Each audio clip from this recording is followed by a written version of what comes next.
مکہ سے مدینہ صحراؤں کو کاٹتے ہوئے، تکلیفیں برداشت کرتے ہوئے، زبانوں پر تلبیہ کہتے ہوئے، جسموں کے اوپر سفید لباس پہنے ہوئے الحمدللہ مکہ المکرمہ میں پہنچے، اور اللہ کی رضا کے لیے، اللہ کی خوشنودی کے لیے حج کا یہ فریضہ نبی صلی اللہ علیہ وسلم کے ساتھ ان خوش نصیبوں نے دیا، جس حج کا نام حجۃ الوداع ہے۔ یہ نبی علیہ السلام کا پہلا اور آخری حج تھا۔ اب حج بیت اللہ کا مقام و مرتبہ اسلام میں، یہ اسلام کا 5واں رکن ہے، کلمہ شہادتین، نماز، روزہ، زکوٰۃ اور حج۔ لیکن آج مجھے اس کے احکام نہیں بتانے آپ کو، احکام آپ سنتے رہتے، نہ مجھے اس کی فضیلت یہ بتانے آپ کو۔ میں حج کی مختصر تاریخ آپ کے ذہن نشین کرانا چاہتا ہوں۔ حج بیت اللہ الحرام یہ فرض سن 9 یا 10 ہجری ہوا، 9 ہجری ہوا۔ اللہ نے جو حکم ہمیں دیا ہے اس میں، اس حکم کی طرف پہلے ہم دیکھیں گے، پھر اس کی تاریخ کی طرف ہم جائیں گے، تاکہ ہمیں سمجھ آئے گی یہ حج بیت اللہ الحرام کیا ہے۔ یہ صرف جا کر کے طواف کر لینا، سعی کر لینی، وقوف عرفہ اور پھر رمی جمال ہی کا نام نہیں۔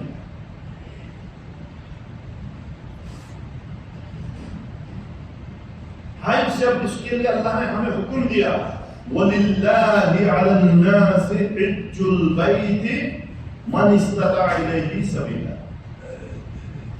یہ حج وَلِلَّهِ عَلَى النَّاسِ، اللہ کے لیے لوگوں کے اوپر حج البیت فرض ہوا، من استطاع الیہ سبیلا، ان لوگوں کے اوپر جو خانہ کعبہ تک پہنچنے کی طاقت رکھتے ہیں اور وہاں پھر یہ ارکان حج، واجبات حج ادا کرنے کی طاقت رکھتے ہیں۔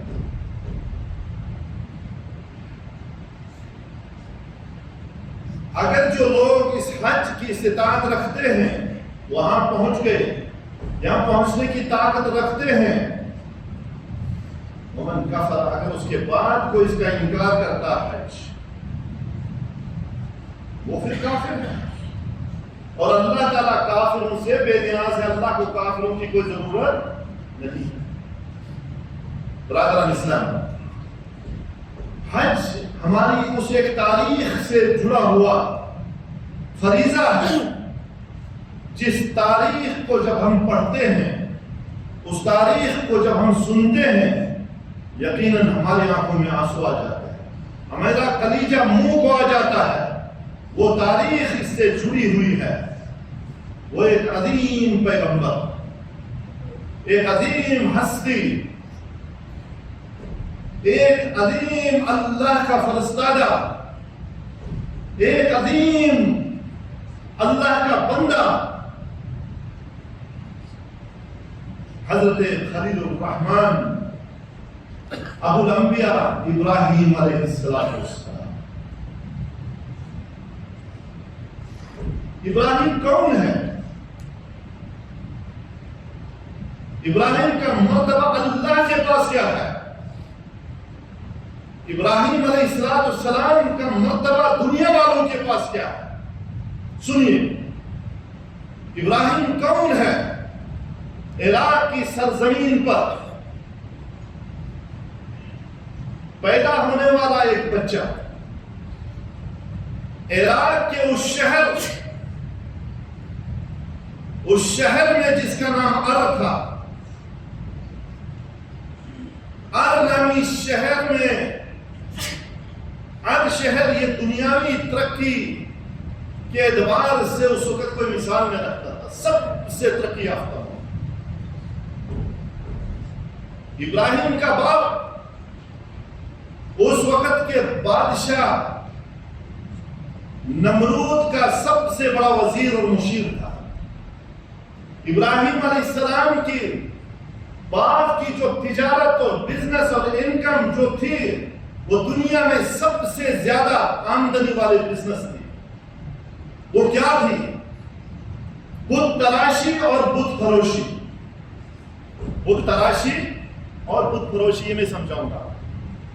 بتوں کو بنانا، مورتیوں کو بنانا، ہم اپنی زبان میں کریں گے بات کہ خداؤں کو بنانا۔ دیکھیں کتنے ذہین تھے یہ، کتنے شاطر تھے، لوگوں کو کیسا بیڑا گرک کرتے تھے۔ اس کی کمپنی میں بت بنائے جاتے تھے اور اتنی قسم کی مورتی، اور ہر مورتی، ہر بت، ہر خدا جو انہوں نے بنا کے رکھا تھا، آپ کی کون سی ضرورت ہے؟ آپ بیمار ہیں، شفا دینے والی یہ بت، آپ کو قرض ہے، قرض ادا کرنے والا وہ سرکار، آپ کو بچہ چاہے بچے کا وہ، آپ کو کوئی بڑی مصیبت سے ٹالنے والا وہ، آپ کی بگڑی بنانے والا وہ، آپ کی حاجت روائی کرنے والا وہ۔ اب لوگوں نے اللہ کو چھوڑ کر کے انہی باطل خداؤں، انہی بتوں کو اپنا خدا بنا دیا۔ بت تراشی، بت فروشی، اور پھر اس کے پیچھے جب آپ کے پاس کوئی بزنس کا سامان ہے، تجارت کا سامان ہے، آپ بیچنا چاہتے ہیں، پھر لوگوں کے اندر انوائرمنٹ، وہاں کا ماحول بھی ویسا بنانا چاہتے تھے۔ انہوں نے لوگوں کے ذہنوں میں گھسا دیا تھا کہ یہ خدا تمہاری ہر ضرورت کو پیش کرتے تھے۔ لیکن یاد رکھنا، آج ہم حج کرتے ہیں، حج صرف یہ ہماری حرکتوں کا ہی نام نہیں ہے، حج ایک تاریخ ہے، وہ ہم سب کو سمجھنا چاہے، اس کو ہمیں جگہ دینی چاہے کہ وہ تاریخ اس بچے سے شروع ہوتی ہے۔ یہ بچہ اس بادشاہ کے محل میں ایک وزیر کے گھر میں پیدا ہوتا ہے، لیکن وہ ہم جیسا نہیں تھا۔ بڑھتا گیا، جوان ہوا، سوچ و فکر کی، سوچا۔ اسی لیے میرے پیارے بھائیوں، یہاں آپ لوگ روزی کے لیے آئے ہو، روزی اللہ آپ کو ہر جگہ دے دے گا، یہ بات یاد رکھنا۔ ان اللہ والخلاق ذو قوت، ان اللہ والرزاق ذو قوت متین، اللہ تعالیٰ رزاق ہے، وہ آپ کو بغیر کھانے کے رزق کے مارے گا نہیں، وہ دے گا آپ کو روزی۔ لیکن اگر بغیر ایمان کے آپ لوگ مر جاتے ہو، کوئی فائدہ نہیں ہے، کوئی فائدہ نہیں ہے۔ اسی لیے آپ لوگوں سے گزارش ہے کہ ذہن میں تبدیلی لائے، سوچئے یہ بچہ جو بادشاہ کے گھر، ایک وزیر کے، بادشاہ کے محل میں ایک وزیر کے گھر میں پیدا ہوتا ہے، اور ابھی عنقریب جوانی میں آ رہا ہے۔ آج بھی آپ جوان ہوتے ہو تو آپ کے پاس کمائی کا بڑا چکر ہوتا ہے، ساتھ ساتھ سمندر پارا اپنے بچوں کو چھوڑ کر کے، اپنے ماں باپ کو چھوڑ کر کے، اپنے بھائیوں کو چھوڑ کر کے، اپنے رشتہ داروں کو چھوڑ کر کے، اپنی خوشی غمیوں کو چھوڑ کر کے، کس لیے یہاں پہ ہو؟ تاکہ ہمارے بچے پیٹ پالیں، تاکہ ہم ان کے لیے کچھ کمائیں۔ یہ کمائی کا جنون انسان کی فطرت میں ہے۔ یہ بچہ بھی چاہتا تھا کل میں ایک بہت بڑا دنیا کا ایک بزنس مین بنوں، تجارت ہے، لیکن اس نے یہ نہیں سوچا، اس نے اللہ کے ساتھ تجارت کی۔ اللہ جو ہمارا خالق ہے اس کو پہچاننے کے لیے نکلا، اس نے نہیں سوچا یہ ہماری مورتیاں، ہمارے بت جو ہمارے گھروں میں ہے یہ کیا ہے، اس نے نہیں سوچا۔ میں ذرا دیکھنا چاہتا ہوں ان کی اہمیت کیا ہے، یہ کیا چیزیں ہیں۔ میرے پیارے بھائیوں، اس حج کی تاریخ اب وہاں سے شروع ہوئی۔ اس بچے نے آنکھ کھولی اور ان بتوں کا معائنہ شروع کیا، ان باطل معبودوں کا معائنہ شروع کیا، ان بنائے ہوئے خداؤں کا معائنہ شروع کیا، اور کہا عجیب بات ہے، ہمارے گھر میں ہمارے لیبر، ہمارے مزدور انہیں بناتے سنوارتے ہیں اور انہیں بنا کر کے بازار میں بیچتے ہیں، اور یہ لوگوں کو داتا لوگوں کے بن جاتے ہیں۔ ذرا میں تجربہ کرنا، آپ بھی تجربہ کرنا۔ اس نے کہا یہ میری سوچ میں ہمارے مالک نہیں، ہماری بگڑی بنانے والے نہیں، ہمارے مشکل کشا نہیں ہے، ہمیں روزی دینے والے نہیں ہیں، ہم سے چھیننے والے نہیں ہیں، بلکہ ان سے بھی بڑی کوئی ذات ہوگی، اسے میں پہچاننا چاہتا ہوں، اسے میں جاننا چاہتا ہوں وہ ذات کون ہے۔ اللہ اکبر۔ ان بتوں کے بارے میں سب سے پہلے اس نے اپنے باپ سے سوال کیا، کیونکہ ماحول ملا ہوا تھا وہی، رسم و روایت، دادا باپ پردادے خاندان والے ایک ہی کام کرتے تھے۔ آج ابراہیم علیہ السلام نے دنیا کو ایک پیغام دیا، تمہارا ماحول، تمہاری شریعت نہیں، تمہارا نظام، تمہارا دین نہیں، بلکہ تمہارا دین اللہ کا دین ہے۔ اور اس نے اپنے باپ سے کہا یا ابتی، اے میرے باپ، یہ جو تم بت بناتے ہو یہ کس لیے بنا؟ باپ کہتا ہے بیٹا یہ لوگوں کی ضرورت پوجا کرتے ہیں۔ کہا ہے باپ میں تو دیکھ رہا ہوں یہ بت جب ان کو کوئی کھانا دیتا ہے ان کو مکھیاں بڑھ جاتی ہیں، اور یہ مکھیاں تک بھی ہٹا نہیں سکتے، کھانا نہیں کھا سکتے ہیں، چوہے ان کا کھانا لے جاتے ہیں۔ باہر جواب کیا ہے جو آج بھی ہمیں جب ہم آتے ہیں ملکوں میں توحید سیکھتے ہیں، جا کر گھروں میں ہم یہ دعوت پیش کرتے ہیں توحید کی، کہتے ہیں یہ بچہ بگڑ گیا، اور کیا ہمارے باپ دادا غلط تھے؟ کیا ان کا غلط کام تھا؟ یہ بات ذرا یہاں سے سوچئے جو اس وقت حج پہ جا رہے ہیں، حج پہ آئے ہیں، ان لوگوں کو سمجھائے کہ حج صرف یہ رسم و رواج کا نام نہیں ہے، یہ نہیں کہ ہم نے ڈیوٹی ادا کرنا، یہ ایک تاریخ سے جڑا ہے۔ اب ان بتوں کا معائنہ حضرت ابراہیم علیہ السلام نے پہلے شروع کر دیا، کیونکہ بت پرست لوگ زیادہ تھے، زیادہ آج ہمارے بر صغیر میں قبر پرست لوگ زیادہ ہیں۔ جہاں جاؤ کوئی یہاں کسی کی درگاہ، یہاں کوئی سرکار ہے، یہاں کوئی حاجت روا ہے، یہاں کوئی بگڑی بنانے والا ہے، اور یہ مزارات یا ستان وہاں لوگوں کا جمع کثیر اتنا ہے۔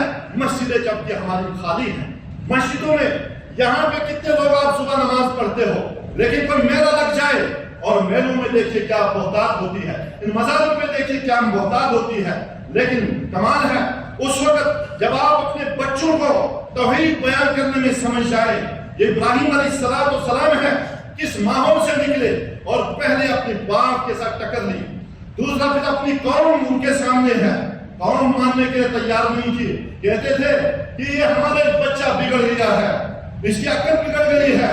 لیکن ابراہیم علیہ السلام جا کر کے اس قوم کے بتوں کو توڑتے ہیں، اور اس کے بعد قوم اس کے پیچھے پڑ جاتی ہے۔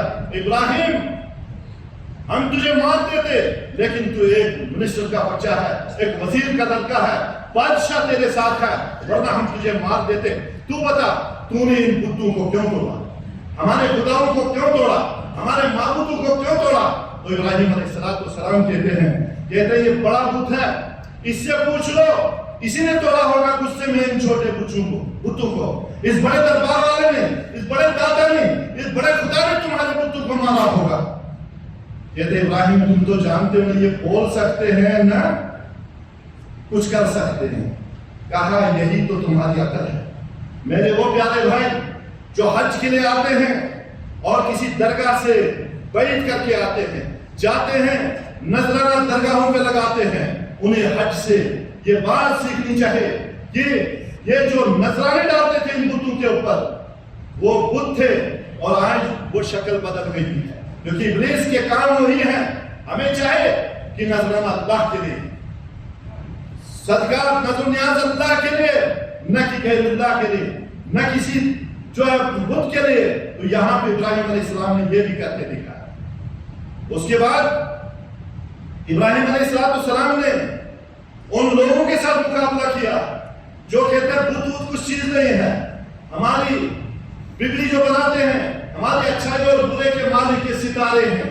ابراہیم علیہ السلام ان ستاروں کی طرف دیکھتے ہیں اور ستارے جب چاند نکلتا ہے اور ستارے ان کی روشنی ختم ہو جاتی ہے، ابراہیم علیہ السلام سوچتے ہیں کہ میرا رب، میرا مالک اور خالق، میرا معبود جس کے سامنے میں سجدہ کروں، وہ اتنا کم نہیں ہو سکتا، اس کے اوپر کوئی غالب آئے گا۔ چاند ان کے اوپر غالب ہو جاتا ہے۔ پھر آگے اور سیٹ اپ ملا، چاند کو جب چمکتا ہوا دیکھا، کہا ہاذا ربی، یہ میرا رب ہو سکتا ہے۔ تو جب سورج نکلا اور چاند کی روشنی ختم ہو گئی، کہا نہیں، یہ میرا رب فلما افلا، جیسے کہ یہ میرا رب نہیں ہو سکتا ہے کیونکہ اس سے بھی مضبوط سورج ہے۔ پھر سورج پرستوں کے پاس گیا، سوچا شاید یہ بہت بڑا مضبوط ہے، اور جب سورج کے اوپر رات نے اپنا جماوا کر دیا، اس کو گھیرے میں لے لیا، سورج کی روشنی چھین لی، کہا یہ میرا رب ہے پہلے سورج کے لیے، لیکن جب فلما فلا یہ ختم ہو گیا، کہا نہیں، میرے رب کے اوپر کوئی غالب نہیں آ سکتا ہے، میرا رب کوئی مردہ نہیں ہو سکتا، میرا رب کوئی بت نہیں ہو سکتا، میرا رب کوئی گائے نہیں ہو سکتی، میرا داتا اور مشکل کشا کوئی پیر نہیں ہو سکتا، مجھے دینے والی ذات کوئی جو ہے مخلوق نہیں ہو سکتی، یہ سورج، چاند، ستارے، پتھر، دیوتائے، یہ سب میں انہیں پسند نہیں کرتا ہوں۔ اب ایک اللہ کی طرف میرا رب یہ ہے، سب سے بڑا ہے اور اس میں کوئی غالب نہیں ہو سکتا۔ ہاں میرے بھائیوں، یہی کچھ ہمیں اسلام میں تعلیم دی گئی ہے کہ ابراہیم علیہ السلام آخر اس نقطے تک پہنچے جس نقطے کے کہتے ہیں نقطۂ توحید۔ جب یہ سمجھ میں اس آ گئی اور اس توحید کو سمجھ گئے، اس وقت ابراہیم علیہ السلام سنیے اب آزمائشوں میں ہو جائے، توحید کے اوپر جتنے مضبوط رہو گے آزمائشیں تمہارے اوپر آ جائیں گے۔ بت پرست، یہ بت پرست، قبر پرست، یہ جو ستارے پرست، چاند پرست، سورج پرست، گائے پرست، کچھوے پرست، یہ جو قبر پرست، سب ایک طرف ہو گئے۔ کہا کیا کرنا ہے؟ کہا فحرقوہ، اس موحد کی آگ لگا دو، اسے جلا دو تاکہ تاریخ دنیا یاد کرے گی۔ لیکن یاد رکھنا، جسے اللہ بچانا چاہتا اسے کوئی بھی بگاڑ نہیں سکتا۔ ابراہیم علیہ السلام کا اس جگہ تک اب پہنچے جو پہلے بتوں کو سوچا کرتے تھے یہ کچھ کر رہے ہیں، پھر چاند ستاروں کو اور پھر سورج کو، آج ان کے دل میں ایک ہی عقیدہ بن گیا، ان کی زبان سے ایک ہی کلمہ نکلا، انی وجہت وجہی للذی فطر السماوات والارض۔ پڑھتے ہو یہ دعا نمازوں میں کہ نہیں؟ پڑھتے ہو کہ نہیں؟ جاؤ کرو، لگاؤ مرغا ادھر، لگاؤ فلاں ادھر، اس کے بعد حج کرو، پڑھو نمازوں کی کوئی پھر فائدہ نہیں۔ انی وجہت وجہی للذی فطر السماوات والارض حنیفا وما انا من المشرکین۔ میں نے اب اپنا رخ صرف اللہ کے لیے کر لیا۔ اب جس اللہ نے مجھے پیدا کیا، بلکہ زمین آسمان کو پیدا کیا، اب میری نماز، میرا روزہ، میری حج، میری زکات، ہر چیز اللہ کے لیے۔ جب اللہ کے لیے بن جاؤ گے، اب سنو ابراہیم علیہ السلام کو اللہ دنیا میں کیا نجات دیتے ہیں، اور آخرت میں بھی ابراہیم علیہ السلام کو مقام مرتبہ کیا ابو الانبیاء بن گئے۔ توحید کو پکڑے رکھو گے، اللہ کی قسم دنیا تمہارے پاؤں میں آ جائے گی۔ اگر تم نے شرک و بدعت کیا، حج کا کوئی فائدہ نہیں، نمازوں کا کوئی فائدہ نہیں، اور ان باتوں کا کوئی فائدہ نہیں۔ یاد رکھنا، دنیا کی ذلت تمہارے نام پہ ہوگی، جتنے کماؤ کوئی فائدہ نہیں ہے۔ آج ابراہیم علیہ السلام اب پہلی بار آگ کا سامنا کرتے ہیں، پوری قوم نے آگ میں جلانا چاہے، لیکن اللہ جسے بچائے اسے کوئی بال بنکا نہیں کر سکتا۔ یاد رکھنا کیا ہوا، آگ میں ڈالی چیز فوراً جل جاتی ہے۔ آج انہوں نے ابراہیم علیہ السلام کو جو ہی آگ میں ڈالا، کیونکہ ابراہیم کا ایمان ان کے عقیدے کے مطابق نہیں تھا، کسی بت پر نہیں تھا، کسی پیر کے اوپر نہیں تھا، کسی سورج کے اوپر نہیں، بلکہ اللہ پر تھا، جس کے ابراہیم علیہ السلام کی زندگی پوری گزر گئی۔ آج اور اللہ، وہ اللہ ابراہیم کو کہتا ہے اللہ ابراہیم کو بچاتا ہے، آگ سے کہتا ہے یا نار کونی بردن و سلاما علی ابراہیم۔ اس میرے ابراہیم کے لیے آگ تو اب ٹھنڈی اور سلامتی والی بن جائے۔ جو اللہ والے ہیں ان کا کوئی کچھ بگاڑ نہیں سکتا۔ نار نمرود کو کیا گلزار تو نے، یوں دوست کو بچا دیا۔ اللہ اکبر۔ کرو عقیدہ توحید تم استعمال جیسے ابراہیم علیہ السلام نے توقع کیا۔ اس کے بعد قوم نے کہا اس کو نکال دو، نکل جائے گھر سے، لیکن مشرکوں کے ساتھ نہیں رہے، فلسطین میں گئے، وہاں سے مصر پہنچے، اپنی زوجہ کے ساتھ، اپنی بیوی کے ساتھ۔ مصر کے بادشاہ نے آپ کی وہ نیک بخت بیوی کے اوپر بد نظر دیکھنا چاہیے، کیونکہ یہ مشرک پہلے آپ کے ایمان کو بگاڑیں گے، اگر نہیں تو آپ کی ذات کے اوپر آئیں گے، ذات میں بھی وہ جلا نہیں سکے، اب آپ کی عزت پہ آئے، آپ کے بیوی بچوں پہ اب انہوں نے جو اپنے آزمائش شروع کر دی۔ ابراہیم علیہ السلام نے حضرت دعا اللہ سے کی، اے میرے رب میری بیوی کو تو محفوظ رکھنا، جب گھروں سے آتے ہو اپنے بچوں کو اللہ کے حوالے کیا کرو، ان کو توحید کی تعلیم دو، جب وہ موحد ہوں گے انشاءاللہ وہ نماز پڑھیں گے، وہ بدکاریوں سے دور رہیں گے، وہ فحش سے دور رہیں گے۔ میرے عزیزوں پھر تمہاری کمائی، تمہاری نمازیں، تمہارا یہاں آنا اللہ قبول فرمائیں گے۔ مصر کے بادشاہ نے سوچا خوبصورت عورت ہے، اکیلا آدمی ہے، اس کو گرفتار کرایا۔ ابراہیم علیہ السلام اللہ سے دعائیں مانگ رہے ہیں، اللہ ہماری عزت بچا دے، اللہ میری بیوی کی عزت بچا دے۔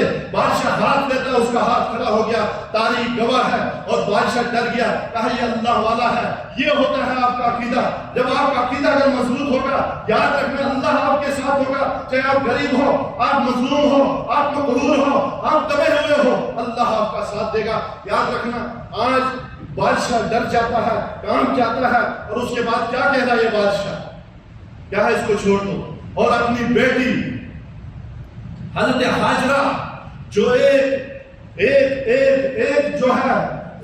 جو ہے شہزادی تھی، اس کو کہا میں اس کے خدمت کے لیے دے دیتا ہوں، اس کے لیے پانی کے طور پہ میں اس بچی کو دے دیتا ہوں۔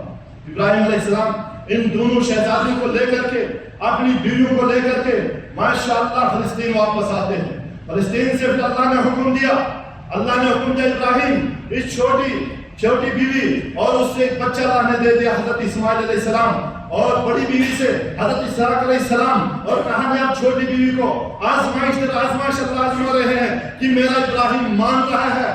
ابراہیم اللہ کا فرما بردار بندہ تھا، ابراہیم اپنی اللہ کے حکم میں کامیاب ہو گیا۔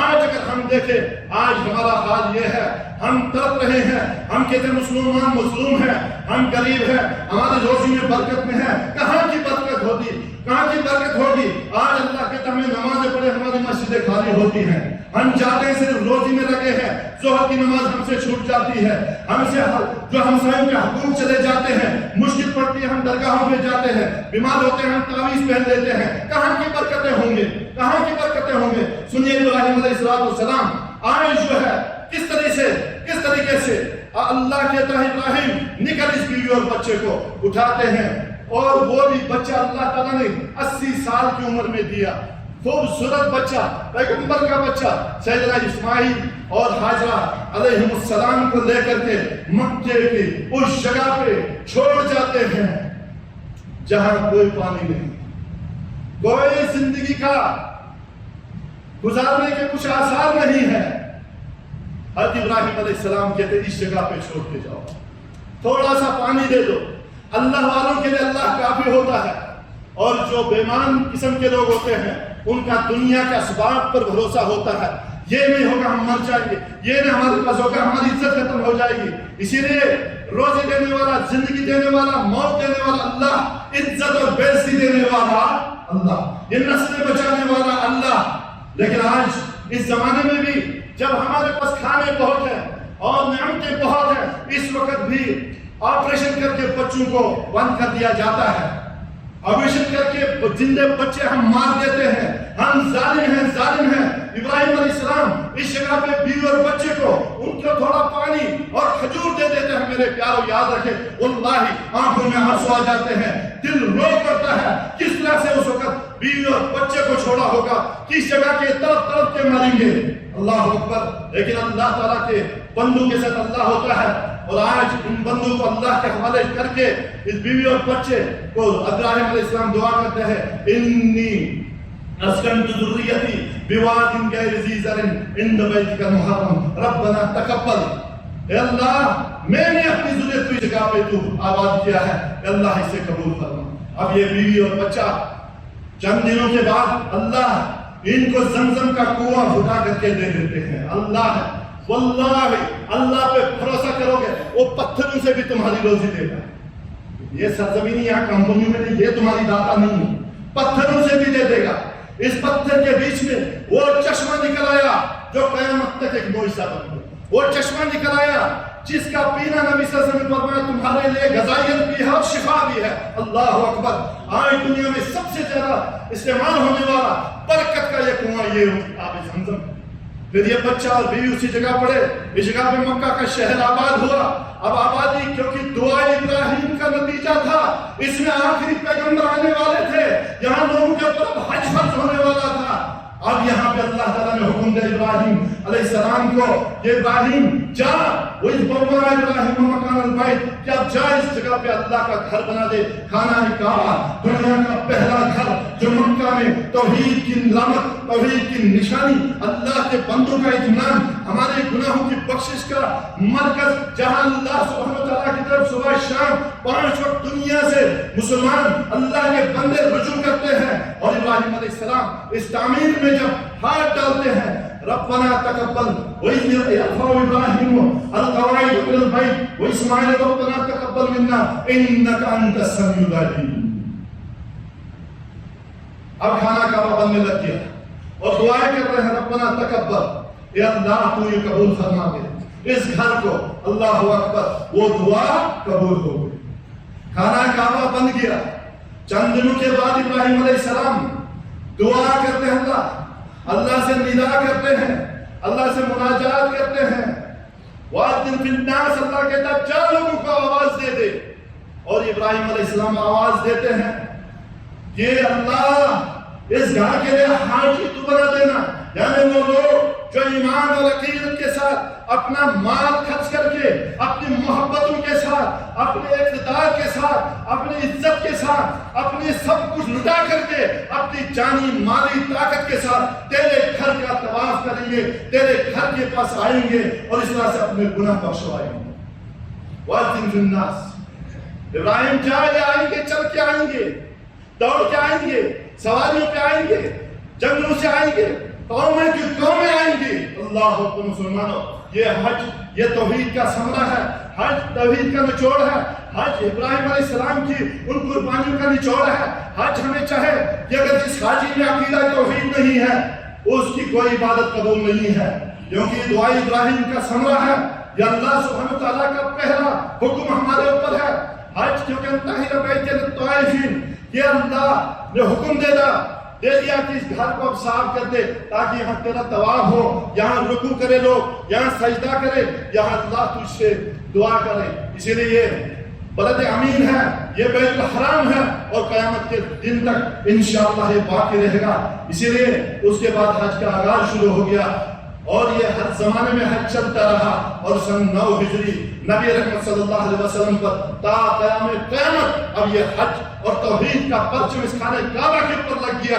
اور جو لوگ انشاءاللہ صحیح عقیدے کے ساتھ جاتے ہیں, اس حج کے ارکان اور اس کے واجبات ادا کرتے ہیں, اللہ انشاءاللہ ان کو ضرور مغفرت کر کے اس طرح سے واپس لے جائیں گے جیسے ہمارے پیارے نبی صلی اللہ علیہ وسلم نے فرمایا, من حج ھذا البیت, جس نے اس گھر کا حج کیا اور اس نے رفث نہیں کیا, کوئی شہوت کا کام نہیں کیا, فسق نہیں کیا, کوئی گناہ نہیں کیا, خرج من ذنوبہ کیوما ولدتہ امہ, گناہوں سے ویسے پاک ہو جاتا ہے جیسے کہ یہ پیدا ہوا تھا. اور یہی زندگی میں ایک بار حج فرض ہے. نبی صلی اللہ علیہ وسلم فرمایا لوگوں حج کرو کیونکہ تمہارے اوپر اللہ نے حج فرض کر دیا ہے. اور اللہ کے پیارے نبی صلی اللہ علیہ وسلم سے کہا کتنی بار, کہا زندگی میں ایک بار. اللہ تعالیٰ سے دعا ہے کہ اللہ جتنے بھی جو ہم میں سے یہاں موجود ہیں جس نے حج نہیں کیا ہے اللہ اسے حج کی توفیق کرا. اقول قولی ھذا واستغفر اللہ لي ولكم ولسائر المسلمين من كل ذنب فاستغفروه انه هو الغفور.